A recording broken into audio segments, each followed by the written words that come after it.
નમસ્કાર, સત્યપુંજમાં આપનું સ્વાગત છે. હું છું લવજી કશ્યા. સિહોરમાં પાટીદાર પ્રીમિયમ લીગ ક્રિકેટ ટુર્નામેન્ટનું આયોજન થયું છે. પાટીદાર પ્રીમિયમ લીગ ક્રિકેટ ટુર્નામેન્ટનું સિહોર પટેલ સમાજની વાડી ખાતે આયોજન કરવામાં આવે છે. આ ટુર્નામેન્ટ યોજતી ટીમના સૌજન્યથી મિશન ગ્રીન સિહોર અંતર્ગત પ્રથમ તબક્કામાં 180 વૃક્ષ વાવવાનું અને તેના જતનનો કાર્યક્રમ યોજાયો. વૃક્ષ વાવવા અને તેના જતન કરવાનો સંકલ્પ લેવામાં આવ્યો હતો. પર્યાવરણની જાળવણી માટે પૃથ્વી ઉપર વૃક્ષોની આવશ્યકતાને ધ્યાને લઈ હરિયાળી ક્રાંતિ લાવવાના ભાગરૂપે આજે 180 વૃક્ષ વાવી શુભારંભ કરવામાં આવ્યો છે તેવું પાટીદાર અગ્રણીઓ દ્વારા જણાવાયું હતું. આ સંકલ્પ દ્વારા ગામે ગામ સાકાર કરવામાં આવશે અને માવજત સાથે વૃક્ષારોપણ કરવામાં આવશે.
પટેલ સિહોર તાલુકા ગ્રામીણ પાટીદાર પ્રીમિયમ લીગ કમિટીના એક આયોજન હેઠે એમના બેનર નીચે એક વૃક્ષ એક જીવન સાથેના બેનર એના સૂત્ર સાથે પાટીદાર સમાજની જે વાડી છે વડાવડ ખાતર સરદારનગર એમાં વૃક્ષારોપણ છે કરવામાં આવી રહ્યું છે.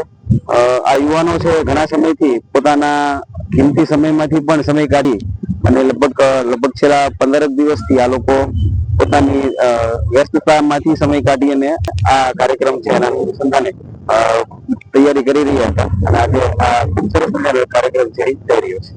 સમાજ માટે સત્ય માટે સત્યપુંજ સમાચાર પ્રસારણ આપના મોબાઈલ પર તરત જ લાઈક કરો, શેર કરો અને સબસ્ક્રાઇબ પણ કરો. અને હા, ઘંટડી વગાડવાનું ન ભૂલશો. આભાર. સમાજ માટે સત્ય સાથે સત્યપુંજ.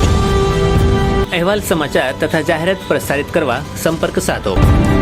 સત્યપુંજ સમાચાર પ્રસારણ, લબ્ધિ કોમ્પ્લેક્સ, તાલુકા પંચાયત સામે, સિહોર.